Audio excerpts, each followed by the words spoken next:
My name is Era Suksi, and I'm the director of the School for Advanced Studies in Arts and Humanities, and this event is part of the SASAH Speaker Series. I'm really excited that Julie Bevan is here with us today. I'll introduce her in a moment, but first I'll just acknowledge that this event is hosted by the School for Advanced Studies in Arts and Humanities at Western University, which is located on the traditional territories of the Anishinaabe, Haudenosaunee, Lenapehoik, and Chinonton peoples, on lands connected with the London Township and Sombra Treaties of 1796 and the Dish with One Spoon Covenant Wampum. By recognizing people's relations to this land, our intention is to make explicit Indigenous peoples' ongoing presence, their rights to self-determination, and our shared and individual responsibilities to uphold those rights, to contribute to the work of truth and reconciliation, and to celebrate, to honor, and to educate ourselves about Indigenous cultures. Committed to a respectful and decolonizing approach to righting wrongs of the past and present, we acknowledge especially the sacred teachings of love, respect, courage, honesty, wisdom, humility, and truth to guide our approach to furthering equity, diversity, and inclusion for the benefit of all. Julie Bevan is a passionate leader and believer in museums as places of belonging, imagination, and transformation. In 2022, London was lucky because she joined Museum London as executive director. Before coming to London, Julie spent over a decade in Nanaimo, BC, on Snuneymuxw territory, where she served in roles at the City of Nanaimo and Nanaimo Art Gallery, collaborating with artists and creative teams to realize contemporary art projects and learning programs, revitalizing cultural spaces, and building organizational capacity and community. She has served in positions at Glenbow Museum in Calgary, Belkin Art Gallery in Vancouver, and the National Gallery of Canada, which is, of course, in Ottawa.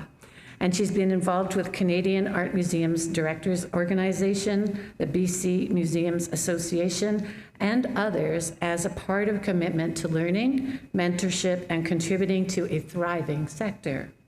Julie holds a BA Honors from Carleton University in Art History from 2004, an MA in Critical and Curatorial Studies from the University of British Columbia 2006, and was a fellow at the Getty Leadership Institute 2017. Perhaps most importantly, she's raising 2 children with her partner, Chad. I just want to acknowledge that's a really big job, too.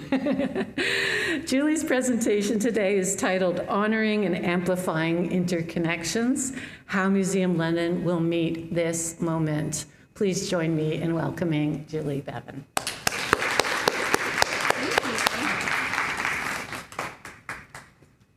Thank you so much for that introduction. Hello, everyone.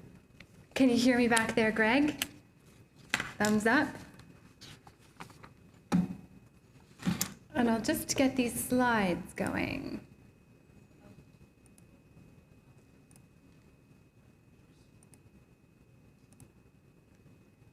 Here we are. Thank you so much for the kind invitation to speak with you this afternoon. It's a real pleasure to be together with you. As I begin, I want to acknowledge the lands and the waters and their traditional stewards, the Haudenosaunee, the Anishinaabe, the Lenapehoik, and the Attawandaron. Museum London, where I am spending many of my days now, is located at the forks of the Deshkan-Zibing Thames River, and it's a site that's been a gathering place and a place of interconnection and convergence and exchange for thousands of years. We are grateful for the generosity and the contributions, past, present, and future, of Indigenous artists, knowledge keepers, leaders, elders from many nations, and from our closest neighbors, Munsee, Delaware, Chippewa of the Thames, and Oneida. I am personally grateful for learning from Snuneymuxw, Dene, and Tsimshian mentors, and I aim to conduct myself here in this place with a good heart, good mind. And I've opened with this beautiful artwork by Jamili Hassan, who's joining us in the audience today. I have 3 things on my agenda for this time together this afternoon. So first, I'm going to start by telling you a bit about myself and highlight a few of my most beloved recent projects as a way of pointing to how I've come to this place in my professional practice, how I see the intersections of art, communities, and history, and what keeps me motivated to do this work. Second, I'm going to share some of the things that I've learned so far this year since joining the team at Museum London and talk about where our organization is headed next, how Museum London will meet this moment. And third, I'm going to invite you to ask questions about anything that I've said and share feedback. We're testing out ideas right now about the museum's directions and are in a critical stage of gathering feedback, so I'd welcome your thoughts. Sound good?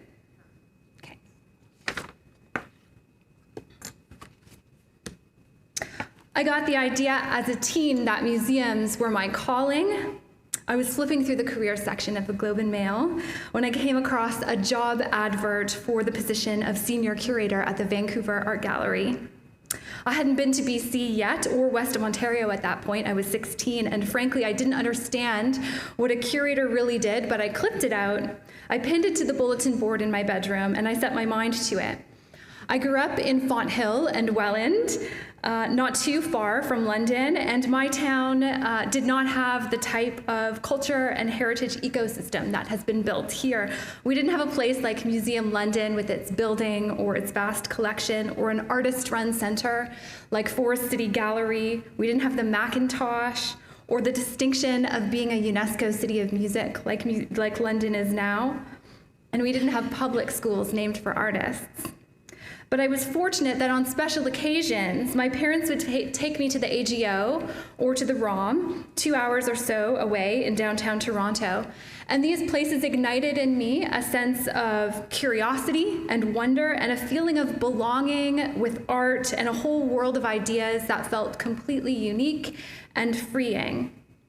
This newspaper clipping from the Globe and Mail on the screen, it became this little embodiment of my dream. And it came along with me from bulletin board to bulletin board when I moved to Ottawa to study art history and worked leading children's programs at the National Gallery. This clipping traveled west when I moved to the coast and went to undertake graduate studies at UBC, and eventually in one move or another, it didn't make it back up on the bulletin board. It was out of sight but not out of mind, and I came across it again in 2017, 20 years after I had originally clipped it out. And coincidentally, it was the very moment when I was working on a project at the Getty Leadership Institute to imagine 20 years into the future, how museum practice would change and how I would change with it. So I'm sharing this story with you to give you insights on who I am. I'm certainly a keeper of things, someone who invests meaning and emotion in objects, perfect for museum work in that regard. And I have a clear sense of purpose, I'm tenacious, and I have long-term vision. Before I talk about Museum London, I'll rewind a bit and share about some of the projects I've worked on in the recent past that were really foundational to my learning and to my leadership practice and inform the way that I think about art, history, communities, collaboration, and the way that we make meaning. Oops. I served as executive director at Nanaimo Art Gallery between 2012 and 2020. Nanaimo is on Snuneymuxw territory on the eastern edge of Vancouver Island in BC. It's often called the harbor city or the hub city. And it's a gateway to the island and to other Gulf islands. Ferries, float planes come and go. It has a deep sea port, and increasingly tankers dot the coastline. Nanaimo's nestled between Mount Benson and the Salish Sea. It has small lakes and rivers, and the population of the city is around 100,000 people, with about 250,000 in the region. Once a coal mining town, industry in Nanaimo has shifted to what is described now as a knowledge-based economy. While I was there, my work was centered around transforming Nanaimo Art Gallery, working collaboratively with a small, dedicated team to make it more relevant, more sustainable, and to make it a place for learning about and learning through contemporary art. Over a period of 8 years, we more than doubled the size of our staff team. It was very small to begin with. We grew our operating budget by something like 120% by creating these streams of revenue and attracting investment, which importantly translated to more opportunities for artists to create and show work and more opportunities for audiences to experience art. Transformation involved radical changes to our physical gallery spaces. We gave up the purpose-built gallery building on the campus of Vancouver Island University to expand our footprint downtown in what had previously been a small satellite location for the gallery. We entered into a new partnership to take over and to operate this city-owned building. We renovated and we stewarded relationships with nonprofit tenants who have office space there too. We opened Art Lab, which in Nanaimo is a street-facing center for hands-on learning, and we invested in art education to create staff positions and programs and to invite more people in. The image on the screen shows art educator Amber Morrison working with children in the gallery around an artwork by Maggie Grote, which she made for our exhibition Dream Islands, curated by Jessie Birch and Emma Metcalf-Hurst. And importantly, we built relationships across communities. As a way of making contemporary art accessible and relevant to the lives, experiences, and concerns of people in the region, and as a way of underpinning an organizational orientation towards learning, we focused our artistic program around an inquiry-based model. That is, all of our exhibitions and all of our activities would be framed as responses to a central open-ended question. For example, one year we asked, what does it mean to live on an island? In another, our question was, how can we speak differently? And another year we asked, what are generations? This was a way to create entry points into contemporary art projects, to build connections between contemporary art practice and the histories of the people and the region, and to work in a way that embraced an expanded field of art practice and allowed for experts across many disciplines into our programs: elders, academics, ethnobotanists, foresters, scientists, writers, poets. We were able to build partnerships locally, but also internationally. I loved working there with this brilliant, passionate team, working alongside curator Jessie Birch, whose vision brought and set local artists in dialogue with artists from further afield. Many created new work that responded directly to our context. Projects by Marianne Nicholson, Jin Mi Yoon, Arva Leo, Ron Tran, Eleanor King, Dwayne Linklater, Christabel Stewart, and Patrick Cruz were among my favorites. But there are many others, and taking risks, experimenting, and being agile in our way of working was possible because of the size and the character of our organization. When I think back on all of the good days, and there were lots of them, there were many. One of the best stands out, and I was asked recently to talk about my best day ever at work, so we'll share it here with you too. It was a day in October 2018. It was beautiful, sunny. The fall air was warm, and that day we closed down part of the street in front of the gallery. It's the main street downtown, and we held a community celebration. It was a street party that was open to the public. And the street party was the culmination of a lot of big work, and in a way it was also a new kind of beginning. We were celebrating renovations to the facade of our building after a couple of rounds of interior renovations. And we were celebrating the installation of a newly commissioned sculpture by Snuneymuxw father and son team William and Joel Good, called Supernatural Eagle, Bringing the Sun Back to the World. This carving was made by William and Joel to be installed over the entranceway of the gallery. Prior to this, maybe 2 or so years earlier, before we really got to know him well. Elder William Good candidly told us that he was disappointed that Snuneymuxw art, Hulkaminum art, didn't have a place at the gallery in our program or in downtown Nanaimo. It had been erased and rendered invisible, and it was hurtful. Because we had a team who were collaborative and responsive, because we were able to build trust, we commissioned a new public artwork by William and Joel. They took the lead and decided what it should look like, what the story should communicate, And so Supernatural Eagle, Bringing the Sun Back to the World, is a painted cedar carving based on a family story, a Snuneymuxw creation story.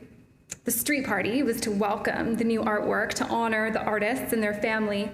We had undertaken a crowdfunding campaign to help realize the project, and many people stepped up to contribute.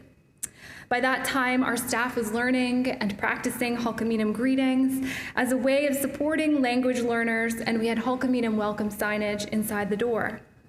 The street party day included performances by musician Willie Thrasher, a feast with salmon and bannock, Nanaimo singers, distinguished elders, neighbors, artists, friends, many families, and more. One of my teammates, she's now retired, she was the longest serving employee of the gallery at the time. She had been there for some 20 years. She said on that day that it was her proudest in all of the days and weeks that she had ever worked at the gallery. And so because of this, because of the energy and the connection and the emotion that was invested in this project, it stands out as one of my best days too. And Supernatural Eagle created a shift. Good leaders know when their part of the job is done and when it's time to let go.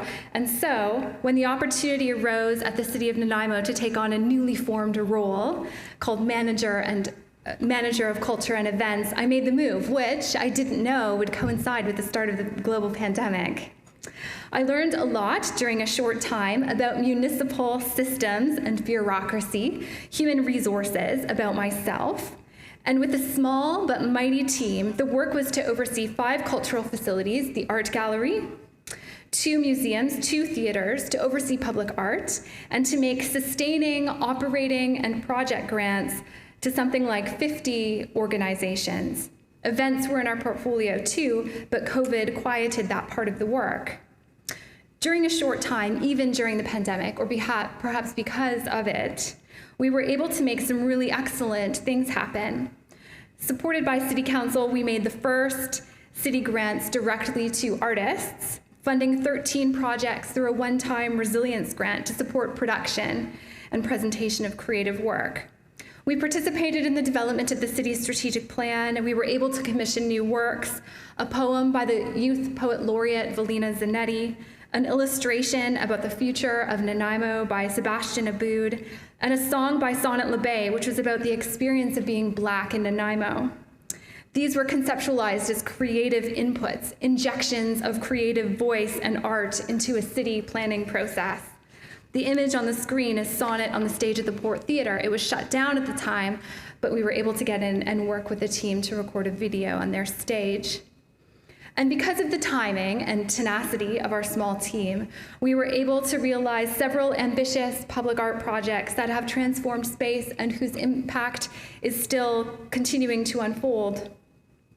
The one that I will share with you is called He He Sapasroch Atu Thichum Ka Ikwatla, Sacred Gathering of the Freshwater and Saltwater. My pronunciation is not ideal. It is a project by Colossal-10, Elliot Whitehill, and it was made in 2020 and 2021 for Bevan Park Pool. It's an indoor aquatic center where people of all ages practice, splash, play. There's a hot tub and a sauna, a pool for laps and diving and lessons, a winding lazy river, and a warm teaching pool for the youngest swimmers. When the pool had to close because of the pandemic, we seized on an opportunity to undertake a public art project, and we struck up a conversation with Elliot, who is a young Coast Salish artist, an author, and a storyteller. We asked him to consider the purpose of the facility. It's a community center. It's an accessible gathering place designed to promote health and wellness and connection. And the pool's playful water features are shaped like frogs and fish. Because these were destined to remain in place, we asked Elliot to explore themes of the estuary. An estuary is a place where freshwater and saltwater meet. This mixing provides high levels of nutrients, making estuaries among the most productive natural habitats in the world. So taking the Nanaimo River estuary as his jumping off point and inspired by teachings from his late great-grandmother, we supported Elliot to realize a multifaceted project which centers Snuneymuxw knowledge histories, and language which come from the land on which Nanaimo was built and which have existed for thousands of years. This was Elliot's first public art project. He's emerging in his practice as an artist, but he's a person of super clear and sharp vision since he's gone on to Emily Carr in Vancouver to work on his MFA. When we initiated the project, Elliot didn't yet have deep experience executing art projects. He hadn't painted a mural yet, and this ambitious endeavor ended up involving 3 large-scale murals, a series of 12-foot banners that suspend from the ceiling and float above the pool, an activity book with drawings and stories by Elliot, audio recordings, and a video. Snuneymuxw stories about salmon, about transformation, about the beings of the estuary are the basis for his designs, and he retells these stories in his own voice in the book, aiming them at young audiences and injecting them with humor. The booklet was made available for free, both as a PDF and as a physical takeaway at the pool, and it was also circulated to schools. At the pool, we made accessible interpretive signage that included Hulkaminam and English names for the beings of the estuary, and Hulkaminam was integrated into the murals as well. We used QR codes to link to recordings of Elliot's voice to make it possible to hear him speak the stories. This acknowledged oral tradition. It made the works and the stories accessible and allows listeners to hear pronunciation of Hulkaminam words. Language learning and practice were one of Elliot's objectives. He and members of his family were studying language, and he infused it into his project. To support this work, we assembled a team of people, several of whom were new to each other. It involved myself, Allison Collins, my city colleague, also a curator and co-leader. It involved curator Jessie Birch from Nanaimo Art Gallery, a graphic designer to mentor Elliot and to work on the book, Snuneymuxw elders and leaders who consulted closely on the artworks and the designs at several points in the project and on the use of language, mural painters to work with Elliot to implement his designs, and city facilities staff and aquatic staff who were open-hearted in the way that they stepped up to help and allowed the project to unfold. On his vision for the project, Elliot said, "I want to show other people who we are. I want future generations of Coast Salish people to grow up surrounded by our art. I want to honor our territory by wrapping it in the blanket of our art once more." This image on the screen shows the small gathering we held to honor the work and Elliot, and this was the first artwork by a Snuneymuxw artist commissioned for a city recreation facility.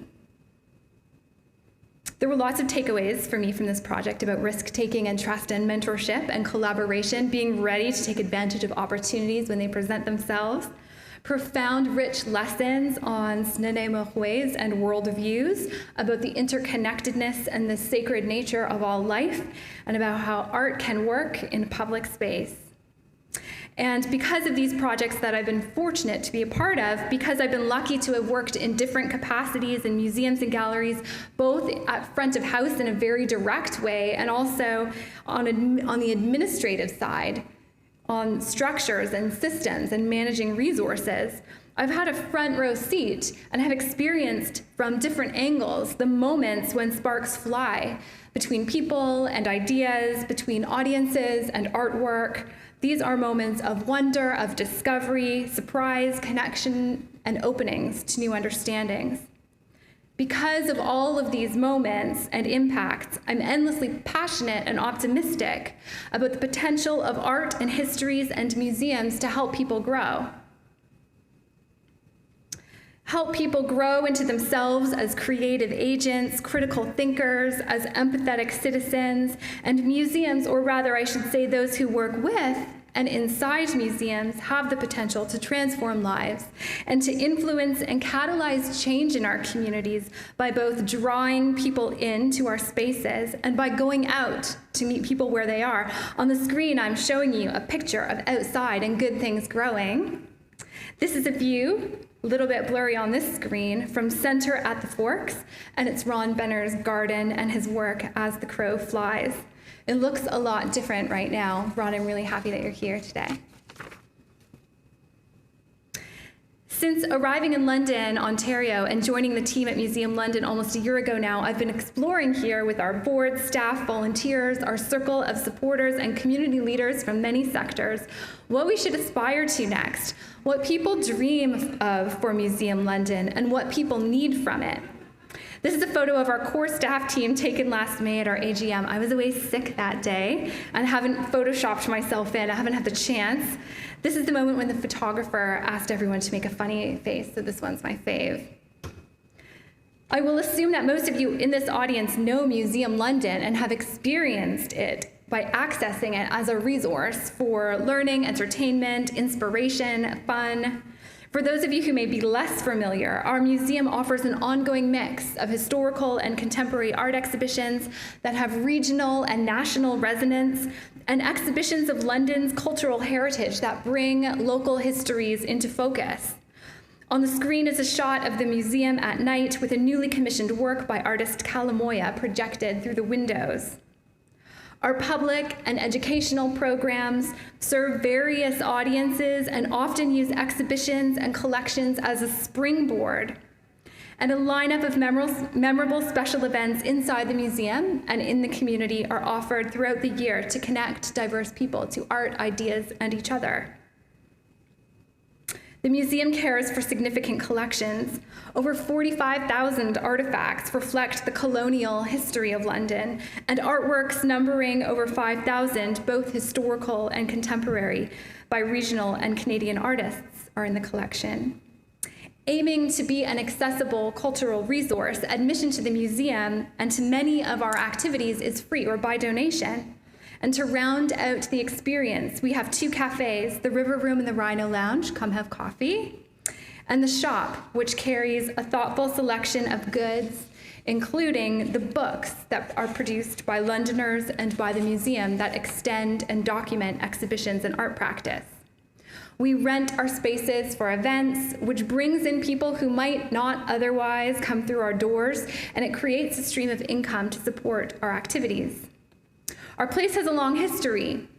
It was established in 1940 as the London Regional Art Gallery, and it operated from the London Public Library until 1980, when its new home, designed by the renowned Canadian architect Raymond Moriyama, was opened. In 1989, the London Regional Art Gallery amalgamated with the London Historical Museum, setting a new course for this organization, art and history together under one roof.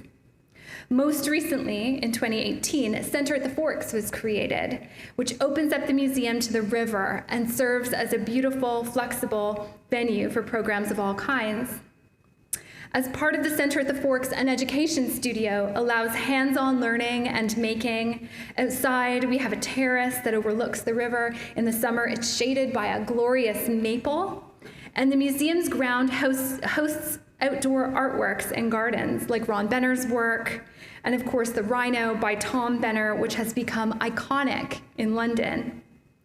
Our outdoor spaces link to the City of London's ambitions for the Dundas Street community event space as well. As an eager newcomer and learner, I focused my first several months at the museum around discovery, strategy, connection, beginning to know the people, the place, the personality of our building, and understand the broad shape of the collection. Now, several months in, we are in the middle of building a strategic plan to guide our trajectory for the next 5 years.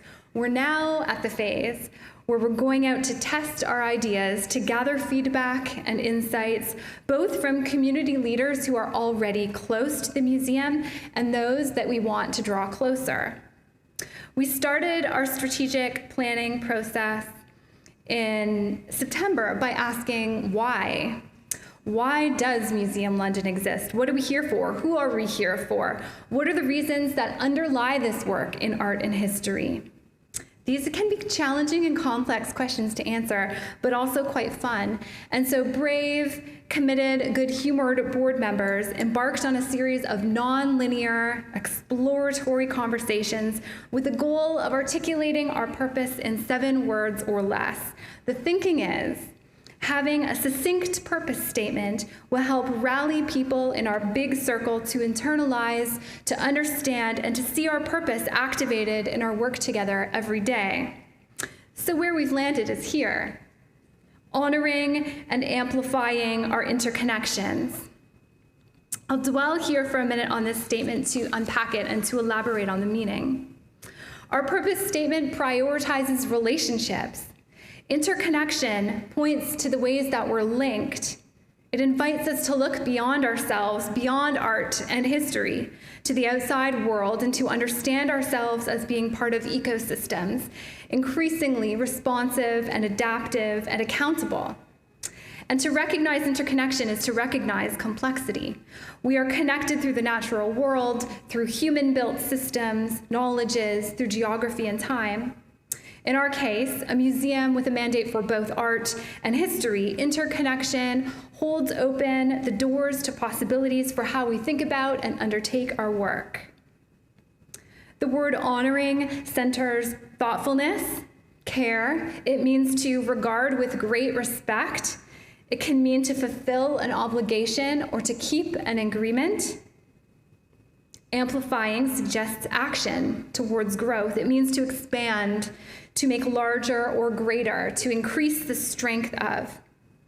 And, of course, this word gives us the collective that makes up Museum London. It gives us ownership and agency. It is expansive too, and you are included in our.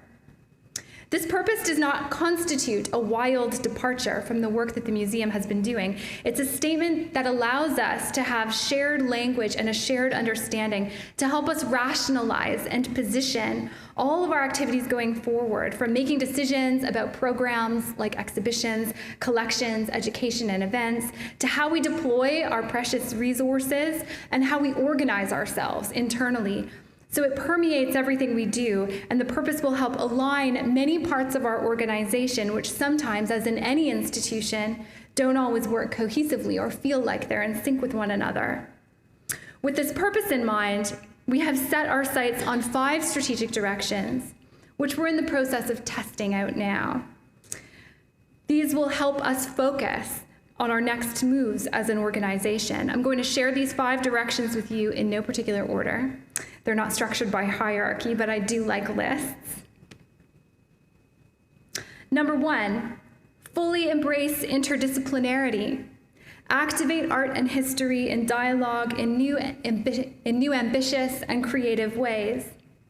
Museum London is unique in that its scope includes both art and history. This is one of our special but not yet fully realized superpowers, and there are only a few other examples of museums in Canada who do this.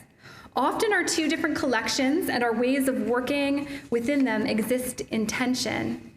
And the unresolved nature of these 2 streams, competing sometimes for attention, resources, space, this can cause confusion about who we are as Museum London, what we can do, and who it's all for.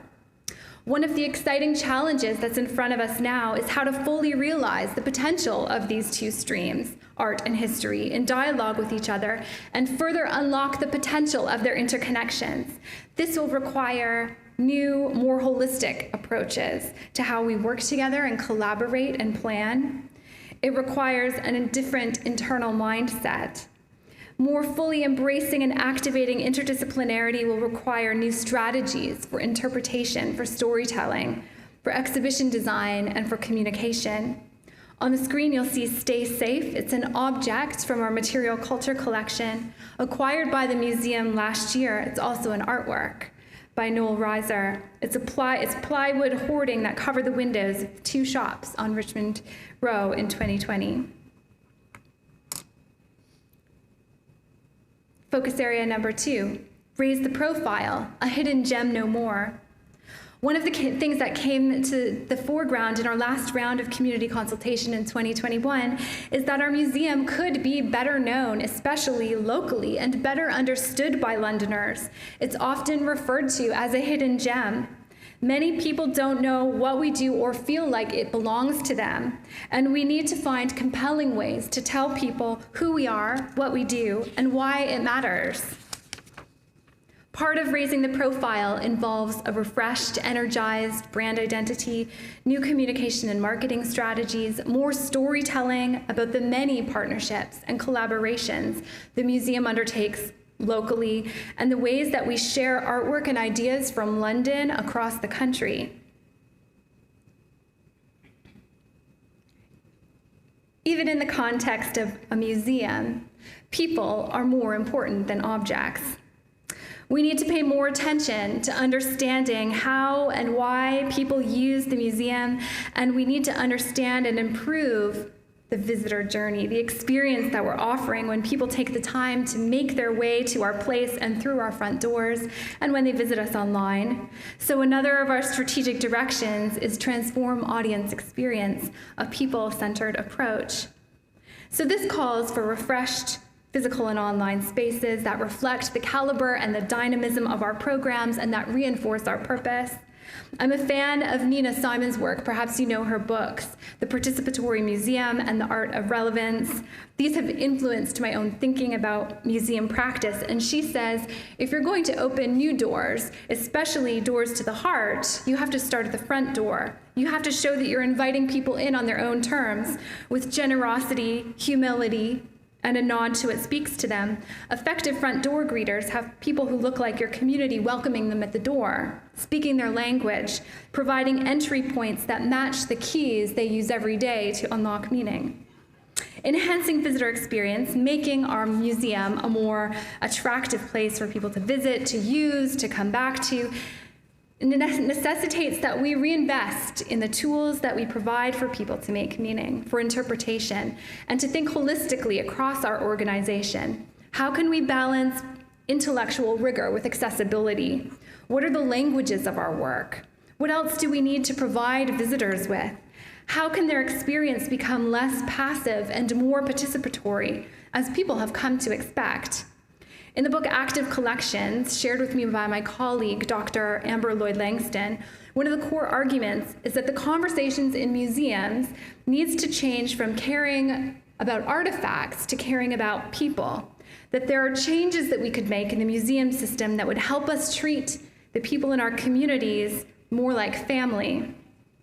In their chapter, author Rainey Tisdale writes, the entire museum system continues to be organized around caring for artifacts. At a basic level, there's a calculus of proximal contact. The objects are under our roof every day, and we develop long-term relationships with them. We're trained to learn everything we can about them, to treat them like family. Meanwhile, people come and go, and the ones who need us most rarely cross the threshold.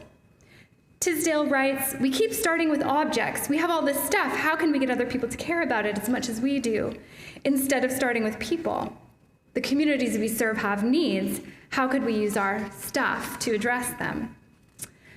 At Museum London, Amber, who's our curator of regional history, is working on a project now for our main Ivy galleries that opens this fall, and it reverses this typical museum approach. She is indeed looking outside the walls of the museum and starting with people, inviting them in to share personal stories. For Resilient Londoners, Amber's collaborating with some 80 or so people across the city, some of whom she connected with personally, and some who's responded to an open call. They've identified and are loaning objects of personal significance, objects that embody a story of resilience. These will be shared as part of an exhibition which is taking shape now.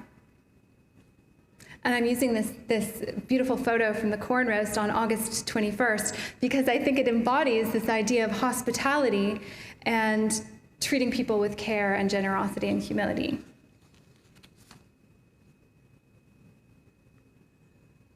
Direction number 4, strengthened organizational capacity and sustainability. To realize our vision, any vision, Museum London must support the flourishing of our teams by designing a workplace culture that truly prioritizes collaboration, creativity, communication, and learning so people are motivated, empowered, and feel ready to do their best work. As a leader, I know that people are our greatest asset. They're our most precious resource, and that our collaboration is the key to every success. Sustainability requires that as an organization, we make strategic choices to devote precious resources, brain power, time, money, in service of activities that align with our purpose and have the courage to let other activities go. This area of focus is also about nurturing a culture of philanthropy around the museum and developing new streams of revenue that line up with our purpose so we have the flexibility and the resources to realize our dreams. And it means attracting new generations of people who want to invest in the museum and use it in different ways. It means being open to new kinds of partnerships. Our fifth area of focus: principles of diversity, access, inclusion, equity, and belonging are anchored into the culture of our organization and in action every day. We're proud of the fact that admission to the museum is free and that our activities are low cost. We should be proud, but we know that other barriers exist. Very good work has been done already to ensure that our programs, our exhibitions, and collections reflect the diversity of the people of this region and this country. But now we need to be ready to deepen a commitment to this work. We know that there are systemic barriers in arts and culture in most organizations, and certainly in colonial institutions like museums. And these barriers have created a persistent lack of equity, diversity, and inclusion. And they've created and continue to create harm.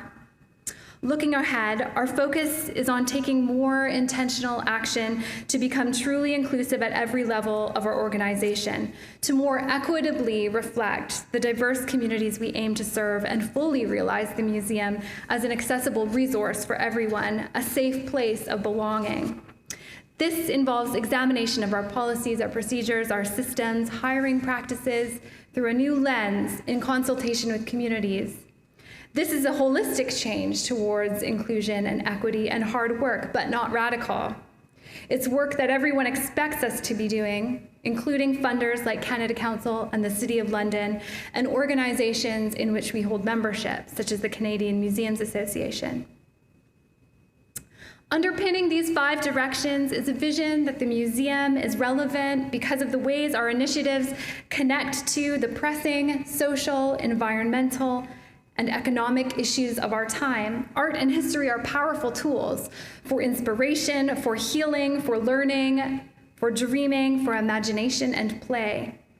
Throughout history, museums have been powerful tools used to reinforce dominant narratives about cultural identity, to celebrate and to show off innovation and human creativity, to display wealth and privilege and victory. Now, with the understanding that museums are not neutral, museums are mobilizing their power and their influence to different ends: community participation, civic engagement, to catalyzing creativity, to contribute to social change. Our museum must always be a go-to for entertainment, for fun. That's a prerequisite. But at the same time, honoring and amplifying our interconnections requires that we continue to look outside of our own practices of art and history, stretch outside our walls, our disciplines, our sector, our comfort zones, to address challenges of our time. And this is an important way that we can make our work matter to more people and impact the everyday lives of people in this region. So as we work together to meet this moment, and we think about what we want to become in 5 years, in 10 years, in 100 years, some of the questions that we want to keep front and center are: how will the museum contribute to community resilience and sustainability? How will we become increasingly relevant to people in the face of economic, social, environmental, and cultural change? How are we taking up our responsibility to advance truth and reconciliation? How are we demonstrating every day a commitment to anti-racism and anti-oppression and contribute to a more just and loving world? And at a time like this, how can our museum promote health, physical and mental? What are the ways we can support healing? In the ways that we respond to these questions, we need to be open to risk-taking, to experimentation, to learning, to making course corrections when we need to, as a shaper of values and to cultivate a broad audience. Museum London will increasingly become a service-oriented, people-focused gathering place, a dynamic living expression of the people of southwestern Ontario, our ambitions, our place in the world. It can be a refuge and a safe place of belonging, an inspiring destination, the place we take our kids, the place that you bring your date, and the place that you're proud to show off to your out-of-town friends, and a place that cherishes and promotes creativity as essential in all aspects of our lives, and that shapes creative problem solvers, the curious, critical thinkers, and the empathetic citizens that our communities and the world needs now. Thank you. This is the end of my prepared presentation. I'm ending with this beautiful photo of the Bell family standing in the exhibition of work by Gathy Falk called Revelations. Come and join us and stand in front of these works yourselves. And I'd like to thank you for participating and invite you to ask any questions or provide any feedback on anything I've raised today.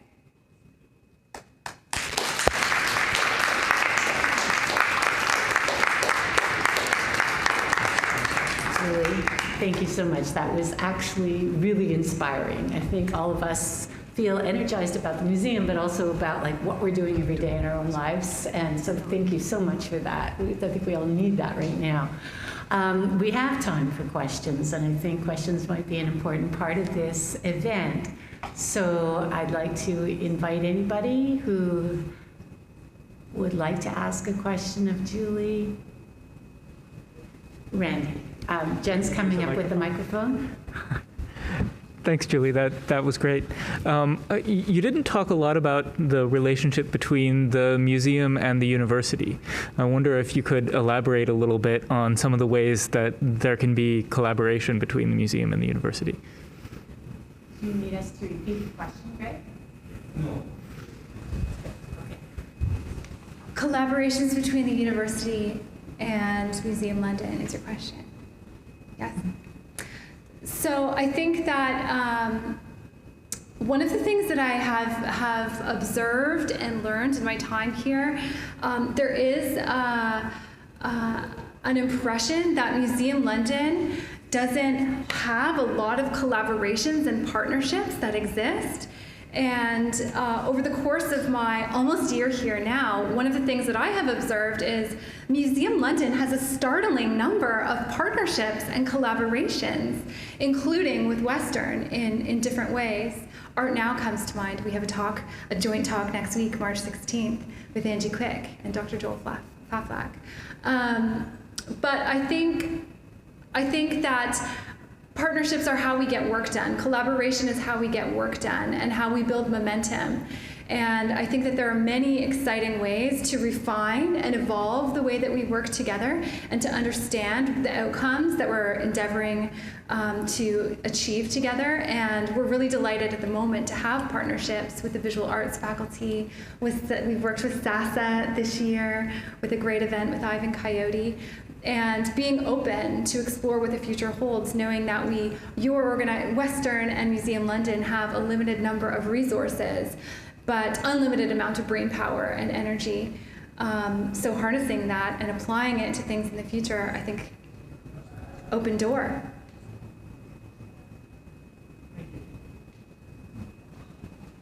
So piggybacking on that question, I'm Tammy Kegley. Oops, sorry.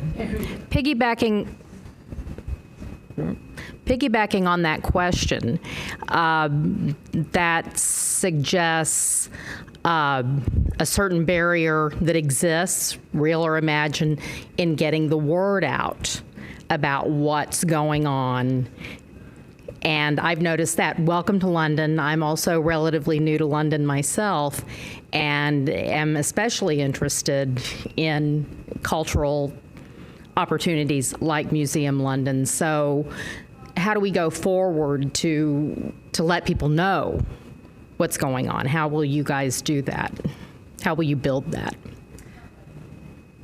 Thank you for your question. I didn't go into all of the nitty-gritty details of our strategic plan. But when we talk about raising the profile, I mean, definitely the way that we celebrate, share stories, communicate the value of our work, let people know what's going on in the ways that they want to receive information, this is a very top priority. And certainly from a Museum London point of view, we've got a lot to celebrate, and inviting people in and making people feel welcome is at the top of the list. Did that answer your question? That is, yes, of course, is what I would say to that answer. Yeah. Yes, of course, advice but the challenge and maybe there isn't an answer in getting the word out. You're talking about specific mechanisms for promotion? What's going on? Yeah. How do we collaborate? Because there's so much going on. Mm-hmm. And so very often you don't hear about something until it's like, oh, I would love to have been a part of that. I didn't hear about it. And particularly when you think you're plugged into things, but it's like, oh, I didn't hear about that. So are you hearing that in other directions, or do you have plans to expand on communications? We definitely have plans to expand on communications, and it's interesting. And we're in the middle of a process of having face-to-face interviews with 25 community leaders. We're doing focus groups and online surveys. And in a lot of the conversations that we've been having, something that we've been hearing a lot of is, oh my gosh, I don't even have time to read your emails. You send these emails. Email is no longer the way. I prefer text. I prefer phone calls. I love an email. Okay. Well, we're going to sign you up before you get out the door, so you get our email. Okay. I mean, because in the words of Matthew Barney, I'm sorry. Social media is the river of fundament. It just rolls, and if you don't have to catch it, when I see an email in my inbox, so please don't let anyone poo-poo that. When I see that in an email and it is something that I'm interested in, I open it. I may not open other emails, but I get there. So a little feedback. Yeah, well, thank you. And I think really being aware that there are so many different channels that we need to be participating in and different and being flexible. And there are so many different ways that people want to receive information and the types of information that people want to receive. Sometimes it's bite size, and now more and more bite size. And but there are other people who want to hear from us. They want personal phone calls and mail at their doorstep. So we need to be really strategic about who are the audiences that we are endeavoring to attract for each particular kind of program, event, collection, exhibition, and focus in to be able to be as precise as possible with the way that we're communicating. And growing our capacity to be able to do that as well is really significant. And we do have my teammate Linda O'Connor is here with me this afternoon. She's our new head of marketing and development. She just joined our team in November. So this is the work that Linda is undertaking together with our team now. Great. We have a question from from Zoom. We have a great online audience that's held in and is watching from home all over, actually, Canada. Question from Linda Burdick. Question is, the experimental aspect of what you intend to accomplish intrigues me. How will you get feedback from your community members about the success of your future exhibits and programs? Thanks for that question. There's this article that Holland Cotter, who's an American art critic, wrote, I think in 2015, and he was writing about the museum of the 21st century and what it will look like. 8 years old now, but there are, I always think of this line in it about the museum of the 21st century being structurally porous and perpetually in progress. And so in thinking about that, I don't think that there is an end point to the work, and into the work needs to be built and into our strategic plan, which will have, as good plans do, performance targets, and we'll be using it on an ongoing basis. But I think building in loops of continuous feedback we're working on that now in terms of our internal culture at Museum London, and also creating opportunities for people to respond to museum activities in different ways.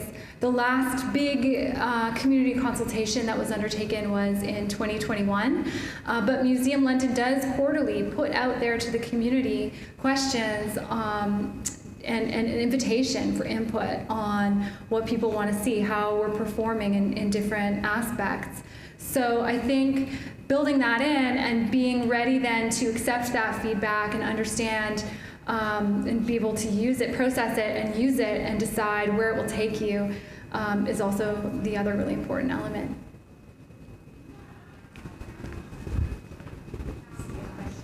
We're just going to bring the mic so they can hear you online. Thank you. So I truly believe that the future is promoted by youth. And so my question is, how do you get youth involved with the museum so that it is exposed and it is communicated to, of course, from those young people, whether they be 10 or 17, then they expand to more people. So an example would be to have class or school tours or even presentations into the school as exposure. So do you have any of those plans in place? Yeah, you'll be happy to know that school programs and tours are back in business after COVID. And so we're seeing huge numbers of students come out we have a large contingent of passionate tour guide volunteers who work with students and who make connections between curriculum and what we have at the museum. So this work is ongoing, and we have a program called Making Art, Creating Community. I had a little image of it in my slideshow. Actually, one of the barriers that we're experiencing right now beyond our control and looking for ways, we need to find ways to get around this. Students want to come, teachers want to bring them, but there are busing restrictions, and so there are external forces that are preventing that program from really growing right now. Restrictions in that there are labor shortages, and it's hard to get school buses to bring kids to Museum London. But this, schools are one way. Also creating a museum experience that is inviting for families, and so that they know when they get there, there's something for them to do, and changing audience experience now. People come with the expectation that there will be something interactive to undertake, that you can touch things and give your opinion and make something. And so we need to build that in. We've got a great coordinator of family and youth and outreach programs right now, Sarah. She's doing great work, making sensory bags, creating all kinds of activities, going out into the community. So this is definitely a priority, and we have to keep building on that.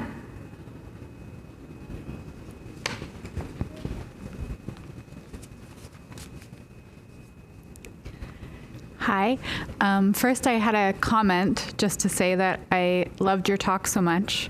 I really appreciate how often you mentioned the ideas of care, love, community connection. Those are all really important values to me. I'm not the youngest person that you could be talking to, but as a 30-year-old and someone who grew up in Chatham that had a pretty good arts community, I would say, as a young person. One thing that brought us to places when we were in our late teens was kind of the hospitality aspect. I think it's really great that you're focusing on that, because I think sometimes exhibitions can feel really institutional to younger people, and I think that is not always the easiest way to draw them into a space. So thinking about the expertise of the hospitality of the place as well. Even as young people, if you hear that a cafe makes really great coffee, that's something that's going to bring people to the place, right?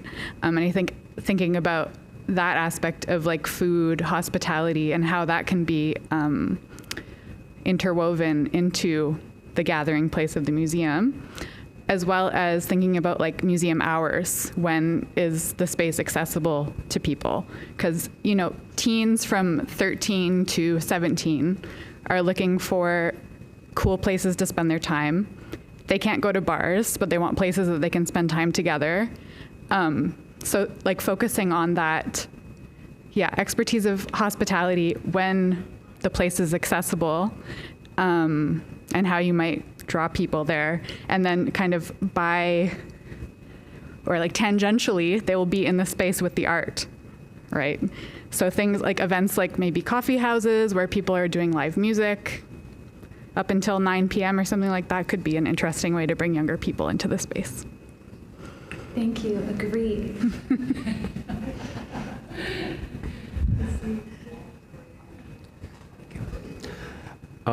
Thank you very much for your presentation. I have a question. What is the best way for an artist to connect to London Museum? I'm not asking about myself.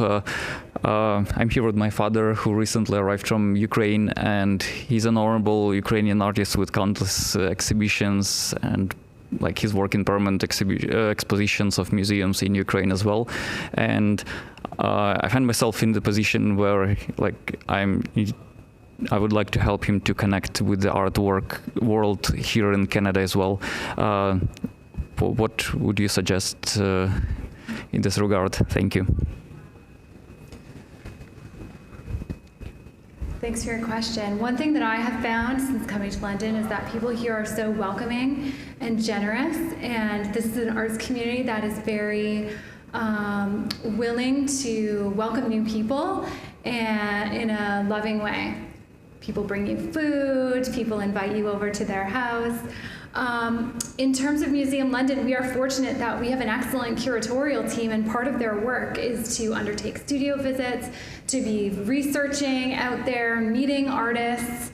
Often our curators are working on visiting people and building mental databases of information for future projects, future exhibitions. And so that's a good way. I mean, connecting directly with some of our staff members, coming out to participate. We at Museum London frequently have activities where there are many artists in the room, and embarking on, getting to know those people. Who else has an answer for this? I'm not sure this answer is leading down the right path. But I will say that Museum London, ringing us up and scheduling a studio visit is something that we do all the time. And same way to meet other curators from the Macintosh Gallery, from Forest City Gallery. It's by showing up and introducing yourself and getting involved. Is what I have found. Is there any other good input? I know we've got other expertise out here who are welcoming people all the time. Well, amplify that, absolutely. Showing up and knocking on a door. Right. Introducing yourself and showing up and knocking on a door, introducing yourself and saying, particularly if you have visuals, welcome to Canada. Yes,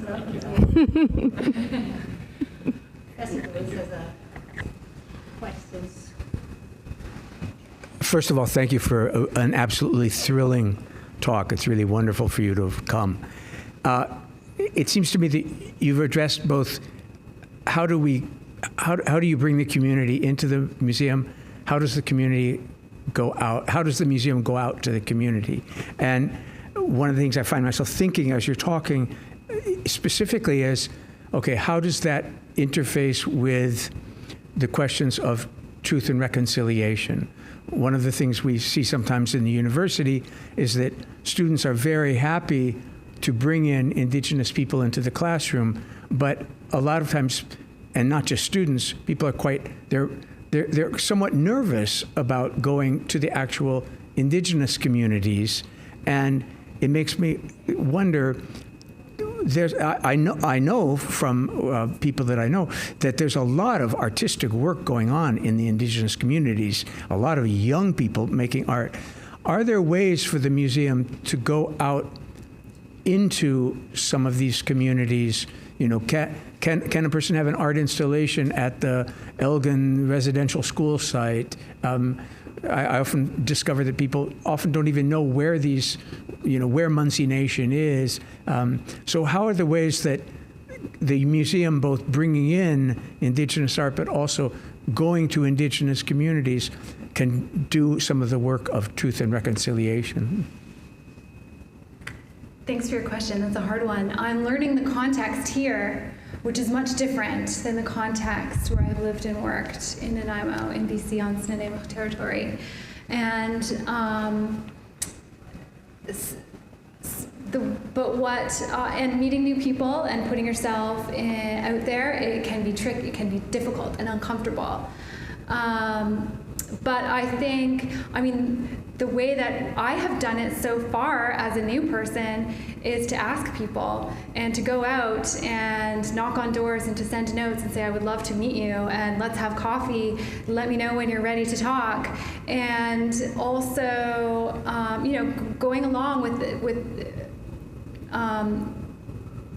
going along without expectations of wanting something, in a way that is to genuinely strike up a conversation and to get to know each other. And that is how you build a relationship with anyone, I would say. Less transactional expectation and more investment and understanding that Museum London is not everyone's top priority, as urgent as I feel about it. The timing has to be right for people from Indigenous communities to want to participate, and we need to make open invitations and to get out there. So far, I have visited Chippewa of the Thames and was able to connect with people who work and live there before I came, and Oneida, because one of the things that I learned from Snuneymuxw elders, including Elder Gary Manson, is you have to ask. You have to go out there and ask and be ready. And you may not like how it goes, but putting yourself out there. Again, I'm not sure if that's the best answer, but I hope there's a spark of something useful in there. I think that's the best answer. I think there's a question online if you're willing to keep going. Yeah, we have a question from Ruth Skinner, who's watching from home. Ruth also expresses her warm thoughts on the talk. Would you speak about a specific challenge, either locally or more broadly within public arts institutions, that you're looking forward to digging into in the immediate future? So a challenge that you're looking forward to digging into. There are so many challenges to dig into. Resources is one that comes to mind. Thinking about budgets, federal budgets to support arts and culture at the federal level, at the provincial level, at the local level. I think that if places like Museum London, if funding for arts and culture activities, spaces, venues, projects, people is important to you, then you should be making it known to your MPPs and to your MPs and to your local representatives, because in times like these, as we know, as we have seen, when there's a recession on the horizon, often arts and culture is the thing to be cut. But we know, and there's evidence, that the arts are essential. So I will say that. So resources is one. I think also I'm excited to learn more about London history and London art. I'm excited to look at how a structure like museum, I'm interested in how creativity, artistic practice can influence bureaucratic structures. And Museum London is a bureaucratic structure. And how do we create those little edges of opportunity and change? Because I think that we do have the potential to create the kind of model that we want to see in the world, and we can model a way of working together and being together that we'll be catching. So I'm interested in that. On that, I think that was a wonderful answer. Julie, I want to thank you so much. I think one of the underlying assumptions of your talk, the whole talk, that you just articulated at the end is that art is essential. And it's essential because of the power it has to change bureaucratic structures. And if Museum London is a bureaucratic structure, boy, is the university ever a bureaucratic structure. And, you know, just those little acts of creation, those little tiny things that can happen in an everyday way are like those seeds scattered in the cracks of sidewalks that just, you know, come and change a landscape. So I really want to affirm the value of the work that you've been doing and how grateful we are that you're here, how grateful we are that you come to talk to us today. And before we applaud, I also need to thank a few other individuals in the room. Greg D'Souza at the back with the headphones has been taking care of the sound, not just for the room, but for the online audience. Jennifer Tramble, who is the program coordinator for SASAH and takes care of all the logistics. And oh my God, Jennifer is so important to us. And then Josh Lambier, who is a public humanities director here, the Faculty of Arts and Humanities, and has been running public humanities at Western for a long time, and has been monitoring the online audience as well. So thank you, Josh, for doing that. And now I'll invite you all to thank Julia.